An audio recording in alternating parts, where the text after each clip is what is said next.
एक व्यक्ति की दिन दहाड़े हत्या हो जाती है, अफरा तफरी मच जाती है और वहाँ पर पुलिस आती है। उस व्यक्ति को उठाकर मेडिकल कॉलेज ले जाकर उसे एडमिट कराती है। एडमिट कराते टाइम उसकी ट्रीटमेंट के समय उसका मृत्यु हो जाता है और मृत्यु हो जाने के बाद लोग में यह खबर काफ़ी तेजी से फैल जाती है।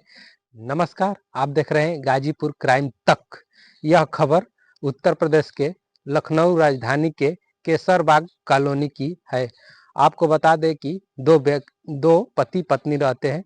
पति का नाम प्रत्युष मणि त्रिपाठी और पत्नी का नाम प्रतिभा त्रिपाठी रहता है। उनके 3 बच्चे रहते हैं, जिसमें बड़ा वाला लड़का रहता है और 2 लड़कियां रहती है।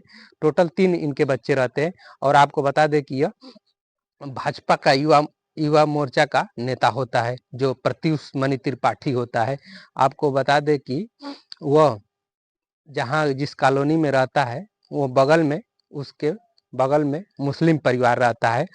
वो जब नेता बनता है, जब वो बनता है तो वो एक मध्यम परिवार का रहता है, लेकिन जब वो नेता बनता है तो उसके काफ़ी दुश्मन भी बन जाते हैं और उसकी उम्र 36 वर्ष का होता है और तमाम वो युवा मोर्चा के साथ चलने लगता है। तमाम उसके दुश्मन भी हो जाते हैं। लेकिन आपको बता दें कि एक उसके साथ ऐसी घटना घटती है कि वह फेसबुक पर जो परिवार बगल के मुस्लिम परिवार है, उसकी एक लड़की रहती है, उस पर वह फ्रेंड रिक्वेस्ट भेज देता है।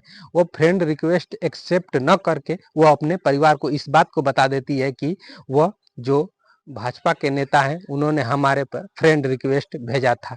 और यह बात इतनी बढ़ जाती है कि मारने काटने की बात आ जाती है। दोनों परिवार में कहा-सुनी हो जाती है। यहीं ये बात नहीं रुकती है, यह बात थाने तक चली जाती है। एक दूसरे पर दोनों एफआईआर मुकदमा कर देते हैं और इससे प्रत्युष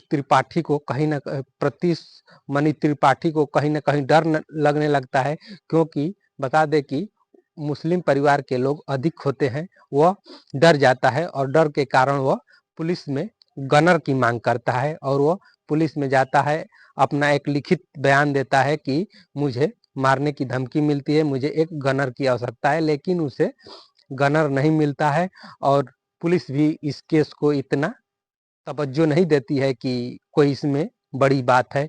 फिर उसके बाद धीरे-धीरे दिन बीतते जाता है। प्रत्युष मणि त्रिपाठी अब वहाँ से अपने जितने भी भाजपा के नेता, विधायक, मंत्री होते हैं, उनसे रिक्वेस्ट और मतलब कोशिश करता है कि मुझे एक गनर दे दीजिए, मेरे ऊपर हमला होने वाला है। लेकिन ऐसा नहीं होता है।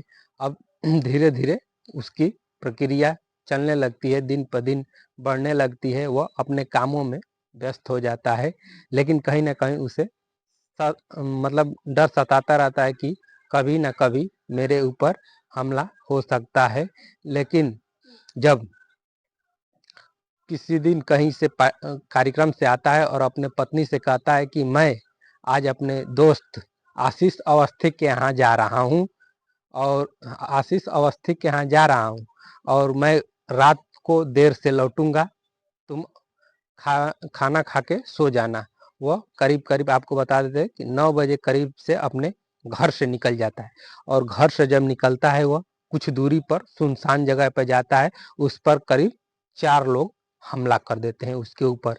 जब उसके ऊपर 4 लोग हमला कर देते हैं तो वह किसी तरफ अपने लड़खड़ाते हुए पॉकेट से फ़ोन निकालता है और फ़ोन निकालकर पुलिस को तुरंत कॉल करता है। पुलिस तुरंत पहुंचती है मौके पर और मौके पर पहुंचने के बाद उसे मेडिकल कॉलेज हॉस्पिटल में एडमिट कराती है। डॉक्टर ट्रीटमेंट शुरू कर देता है। लेकिन जैसे ही ये लोगों को पता चलता है कि प्रत्युष मणि त्रिपाठी जो भाजपा युवा मोर्चा का नेता है, उस पर हमला हुआ है, धीरे-धीरे लोग हॉस्पिटल में इकट्ठा होने लगता है और मतलब इकट्ठा होने लगते हैं लोग और तब तक पता चलता है कि वो उसकी मृत्यु हो जाती है। और मृत्यु होने के बाद पुलिस को अब ये डर सताने लगता है कि कहीं न कहीं ये मामला हिंदू और मुस्लिम ना हो जाए, क्योंकि जो प्रत्युष मणि त्रिपाठी होता है भाजपा का नेता होता है और जिससे अनबन रहती है वो मुस्लिम परिवार होता है।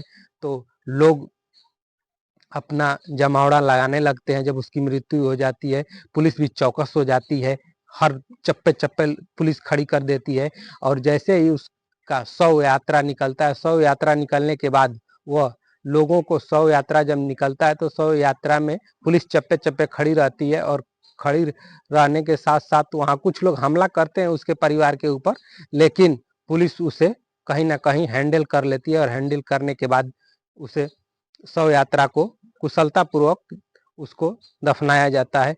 लेकिन पुलिस भी अब एकदम चौकस रहती है, क्योंकि उसे पता चल जाता है कि मैटर ये हिंदू और मुस्लिम का हो चुका है, और वो केस को तवज्जो देने लगती है, काफ़ी तेज़ी से उस केस पर काम करने लगते हैं।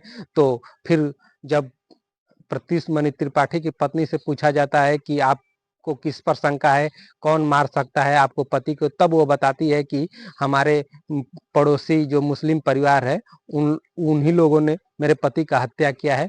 तो उसी बयान पर उनमें से 2 लड़कों को अरेस्ट किया जाता है, जिसमें एक सलमान नाम का लड़का रहता है, उसे अरेस्ट करके पुलिस ले जाती है, पूछताछ करती है।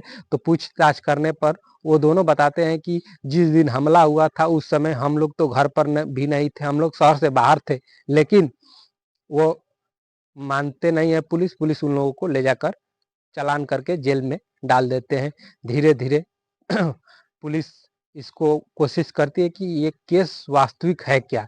पुलिस जब उसका खंगालने लगती है तो एक सीसी फुटेज कैमरा दिखता है, उसमें देखते हैं तो 4 व्यक्ति हमलावर के तौर पर आए रहते हैं, लेकिन उनका फोटो जो चेहरा है वो क्लियर नहीं हो पाता है, और जब क्लियर नहीं हो पाता है तब पुलिस जो है तत्काल एक कार्रवाई करती है, जो बड़ी कार्रवाई रहती है। तुरंत उसने प्रत्युष मणि त्रिपाठी का मोबाइल निकालकर उसका सीडीआर निकालकर सब कॉल डिटेल निकालती है। तब पता चलता है कि जिस दिन वो जाता है उस दिन अपने 4 दोस्तों से बात किया रहता है। 4 दोस्तों में अनिल कुमार होता है, एक आशीष अवस्थी होता है, एक महेंद्र गुप्ता होता है। ऐसे ही चारों लोग होते हैं जिनसे वो जिस दिन उसकी हत्या हुई रहती है उस दिन वो बात किया रहता है। फिर उन उन चारों को थाना में बुलाया जाता है, तो वो लोग कहते हैं कि हमारा वो तो दोस्त था, हम लोग तो उनसे हमेशा बात करते रहते थे। लेकिन जब उनसे पूछा गया कि अच्छा ये बताओ कि तुम लोग जिस दिन हत्या हुआ उस दिन कहाँ थे, तो वो लोग बताते हैं कि हम लोग शहर से बाहर थे। और लेकिन पुलिस इसमें भी चालाकी की रहती है कि उन लोगों का लोकेशन ट्रेस करी रहती है। उस दिन का पता चलता है कि जिस दिन मर्डर हुआ उसके आसपास ये चारों लोग रहते हैं। तब पुलिस कहती है कि नहीं तुम लोग यहीं पे थे। तब वो इस जुर्म को कबूल करते हैं और बोलते हैं कि प्रत्युष मणि त्रिपाठी है जो भाजपा के नेता, उसने कहा था कि तुम लोग हमारे ऊपर हमला करना, और हमला अगर करोगे और मैं घायल होऊंगा तो मुझे गनर मिल जाएगा, इसलिए हमने उसके ऊपर हमला किया। और हमला करते समय हम लोग पहले थोड़ा सा हमला किया, तो वो बोला कि इतने हमला करने से, थोड़े से हमले में उन्होंने एक हाथ पर थोड़ा सा चीर दिया, तो वो बोला कि इतने हमले करने से हमको गनर नहीं मिलेगा, तुम लोग मेरे सीने पर चाकू से वार करो। और वो हल्के से सीने पर चाकू से वार करने के चक्कर में बहुत तेज लग जाता है, और प्रत्युष मणि त्रिपाठी गिर जाता है। फिर भी प्रत्युष मणि त्रिपाठी उन चारों दोस्तों को बोलता है कि तुम लोग अब जाओ, मैं अब सब काम संभाल लूंगा। तब वो पुलिस को फोन करता है, फोन करके बताता है कि मेरे ऊपर हमला हो गया है।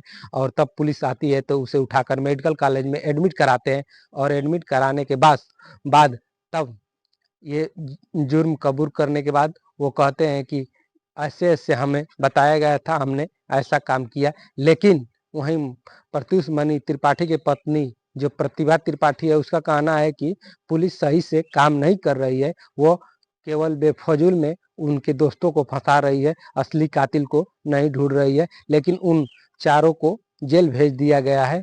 और जो प्रत्युष मणि त्रिपाठी की पत्नी है वो अब सीबीआई जांच की मांग कर रही है। तो आप लोगों से हम यही कहेंगे कि आप लोग ऐसे दुर्घटनाओं और घटनाओं से सावधान रहे और बचें। आपसे फिर मिलेंगे कोई और स्टोरी को लेकर, तब तक के लिए जय हिंद, जय भारत।